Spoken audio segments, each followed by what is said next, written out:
আসসালামু আলাইকুম। আশা করি সবাই ভালো আছেন। আজকে আবারও চলে এসেছি আপনাদের মাঝে ছোট্ট একটি ভিডিও নিয়ে। আজকের ভিডিওতে আমি আপনাদেরকে কয়েকটি গুরুত্বপূর্ণ বিষয় আমি জানানোর চেষ্টা করব বাড়ি তৈরি করার ক্ষেত্রে। আপনারা যারা বাড়ি তৈরি করতে চান অবশ্যই আজকের ভিডিওটা আপনারা কন্টিনিউ করবেন। যারা জানেন না এই গুরুত্বপূর্ণ বিষয়গুলো আপনারা কিন্তু জানতে পারবেন। আর যদি ভিডিওটি ভালো লাগে অবশ্যই আমার চ্যানেলটাকে আপনারা সাবস্ক্রাইব করে রাখতে পারেন। কাজের গুরুত্বপূর্ণ বিষয়গুলো কিন্তু আপনারা জানতে পারবেন। প্রতিনিয়তই আমি ভিডিওর মাধ্যমে জানানোর চেষ্টা করি।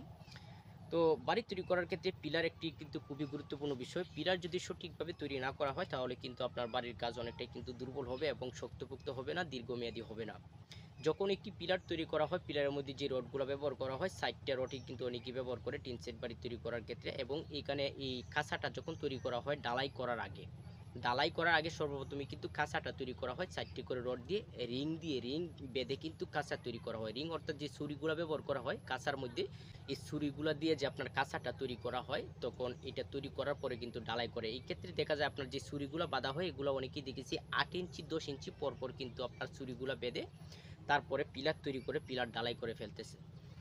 তো এতে কিন্তু অনেকটা কাজ কিন্তু আপনার কোনোভাবেই কিন্তু আপনার শক্তপোক্ত হয় না বললেই চলে। কারণ আপনার এই রিংয়ের দূরত্ব যদি বেশি দেওয়া হয় এক্ষেত্রে কিন্তু আপনার ডালাইয়ে কিন্তু কাজ করে কম। এখানে যেই রিংগুলা ব্যবহার করা হবে আপনার প্রতিটা পিলারের মধ্যে, এই রিংয়ের দূরত্ব কিন্তু আপনার কোনোভাবেই কিন্তু আপনার এই ৬ ইঞ্চির উপরে কিন্তু দেওয়া যায় না। ৬ ইঞ্চির উপরে আপনারা দিবেন না, কারণ ৬ ইঞ্চির উপরে যদি ৮ ইঞ্চি ১০ ইঞ্চি পরপর যদি রিংয়ের দূরত্ব দেওয়া হয় প্রতিটা পিলারের মধ্যে, এই ক্ষেত্রে আপনার আমি তো বলেছি যে এই ডালাই শক্তপোক্ত হয় না। তো আমি অনেকেরই দেখেছি, অনেক মিস্ত্রি ভাইদেরকে আমি বলেছি যে ভাই এগুলা আপনারা যে ৮ ইঞ্চি পরপর ১০ ইঞ্চি পরপর রিংগুলা দিয়ে যে কাজগুলো করেন এতে অনেকটা কিন্তু প্রবলেম হওয়ার সম্ভাবনা আছে। তো এই ক্ষেত্রে অনেকে আমাকে বলেছে যে এই টিন সেট বাড়ি তৈরি করার ক্ষেত্রে আপনার ৮ ইঞ্চি ১০ ইঞ্চি পরপর দিলে নাকি কোনো প্রবলেম হয় না। তো এরকম যারা বলবে অবশ্যই আপনারা এই কথাগুলো একবারেই শুনবেন না, কারণ এটা কিন্তু ভুল একটি কাজ। তারা তাড়াতাড়ির জন্য এই কথাগুলো বলে থাকে, কারণ এটা যত পাতলা বাঁধা হবে রিংগুলা তত কিন্তু কাজগুলা কিন্তু তাড়াতাড়ি হয়। তাড়াতাড়ির জন্য, কম খরচের জন্য এই কাজগুলা করে থাকে তারা। তাড়াহুড়া করে কাজ করে তারা এই দ্রুত গতিতে কাজ চালানোর জন্য তারা কিন্তু পাতলা করে বেঁধে দেয়। তো এই কারণে পাতলা কিন্তু কোনোভাবেই দেওয়া যাবে না। কাজ তাড়াতাড়ির জন্য কিন্তু বেশি পাতলা দেওয়া যাবে না। ১০ ইঞ্চি পরপর যদি রিং বাঁধা হয় এক্ষেত্রে কিন্তু কাজটা দুর্বলই হবে। এটা সবাই জানে।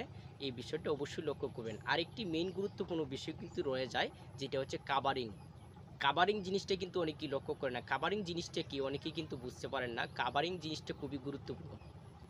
কাভারিংটা আমি বলতেছি, ধরেন একটি পিলার, আপনার বাড়ির যে পিলার আছে, ধরেন আপনি একটি পিলার তৈরি করবেন ৬ ইঞ্চি বাই ৬ ইঞ্চি।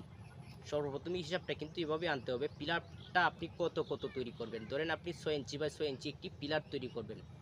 তো ৬ ইঞ্চি বাই ৬ ইঞ্চি যদি একটি পিলার তৈরি করেন তাহলে এই ৬ ইঞ্চি পিলারের মধ্যে যে কাঁচাটা তৈরি করা হবে, রডের কাঁচাটা, রিং বেঁধে যে কাঁচাটা তৈরি করা হবে, যে রডগুলো ব্যবহার করা হবে, ধরেন আপনি ৬০টা রড ব্যবহার করবেন পিলারের মধ্যে। তো ৬০টা রড যদি ব্যবহার করেন তাহলে ৬ ইঞ্চি পিলারের মধ্যে আপনার কাঁচাটা হবে ৩ ইঞ্চি অথবা ৩.৫ ইঞ্চি। ৩.৫ ইঞ্চির উপরে কিন্তু কাঁচাটা দেওয়া যাবে না। যদি ৩.৫ ইঞ্চির উপরে ৬ ইঞ্চি পিলারের মধ্যে কাঁচা দেওয়া হয় তাহলে তো আপনার কভারিং কম হয়ে যাবে। ধরেন ৩ ইঞ্চি, ৩ ইঞ্চিও কিন্তু দেওয়া যাবে। ৬ ইঞ্চি পিলারের মধ্যে ৩ ইঞ্চিও কিন্তু কাঁচাটা দেওয়া যাবে। যদি কাঁচাটা ৩ ইঞ্চি হয় তাহলে কাভারিং কিন্তু ১.৫ ইঞ্চি থাকে। চতুর্দিকে কিন্তু ১.৫ ইঞ্চি করে কাভারিং থাকবে। তো চতুর্দিকে যদি ১.৫ ইঞ্চি করে কাভারিং থাকে, ৩ ইঞ্চি যে কাঁচাটা এটা যদি ৬ ইঞ্চির মাঝখানে থাকে তাহলে কিন্তু সাইডে আছে ১.৫ ইঞ্চি, ১.৫ ইঞ্চি, ৩ ইঞ্চি এবং মাঝখানের কাঁচা হচ্ছে ৩ ইঞ্চি। তার মানে মোট ৬ ইঞ্চি কিন্তু এইখানে হয়ে গেছে। তো পিলারের যে হিসাবটা এভাবেই কিন্তু করা হয়। তাহলে ৩ ইঞ্চি আপনার রডের কাঁচা, আর পিলার যদি ৬ ইঞ্চি হয় তাহলে ১.৫ ইঞ্চি করে কিন্তু আপনার কাভারিং থাকে, অর্থাৎ সাইডে যে ডালাই আছে ডালাইটা কিন্তু বের হয়ে থাকবে রড থেকে ১.৫ ইঞ্চি করে বের হয়ে থাকবে। এটি হচ্ছে কাভারিং। তো কাভারিং শুধু ১.৫ ইঞ্চি যে বের হয়ে থাকবে বিষয়টা এরকম না, ১ ইঞ্চিও কিন্তু কাভারিং থাকতে পারে। তো কোনো কাজের ক্ষেত্রে টিন সেট বাড়ি তৈরি করার ক্ষেত্রে অনেক ক্ষেত্রে ১ ইঞ্চি কাভারিং থাকে। কাভারিং ১ ইঞ্চি কিন্তু দেওয়া যায়, ১ ইঞ্চির নিচে কিন্তু কোনো কাভারিং রাখা যায় না। অর্থাৎ আপনার রড থেকে ডালাইটে ১ ইঞ্চি বাহিরে থাকবে, ১ ইঞ্চি বের হবে।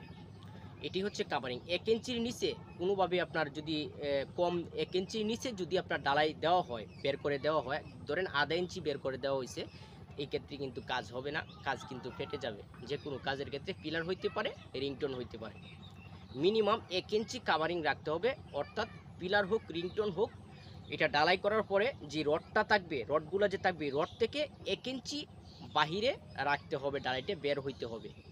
তো এক্ষেত্রে দেখা যায় আপনার এই যে কাভারিংটা বেশি কম যাতে না হয়, 1.5 ইঞ্চি যদি কাভারিং রাখা হয় প্রতিটা পিলারের মধ্যে, তাহলে চতুর্দিকেই যাতে 1.5 ইঞ্চি কাভারিং ঠিক থাকে।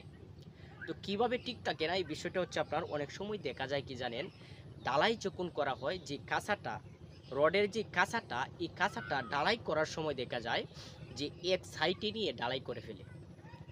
ধরেন 6 ইঞ্চি পিলারটা, তো 6 ইঞ্চি পিলারের মধ্যে 3 ইঞ্চি কাঁচাটা, রডের কাঁচাটা, এখন এইটা ডালাই করার সময় যদি কাঁচাটাকে ডালাই করার সময় এক সাইডে নিয়ে ফেলে, এক সাইডে নিয়ে যদি ডালাই করে, ডালাই করার পরে তখন এই কাঁচাটা যদি আবার মাঝখানে না আনে, তখন কিন্তু এটা এই যে কভারিংটা কিন্তু ঠিক হবে না, ফলে কিন্তু পিলারটা দুর্বল হতে পারে। এখন একদিক দিয়ে যদি 1 ইঞ্চি কাভারিং, অন্য দিক দিয়ে যদি আপনার 2 ইঞ্চি কাভারিং থাকে, তাহলেও কিন্তু প্রবলেম। অর্থাৎ মাঝখানেই রাখতে হবে, রডের যে কাঁচাটা আছে এটা কিন্তু মাঝখানে রাখতে হবে।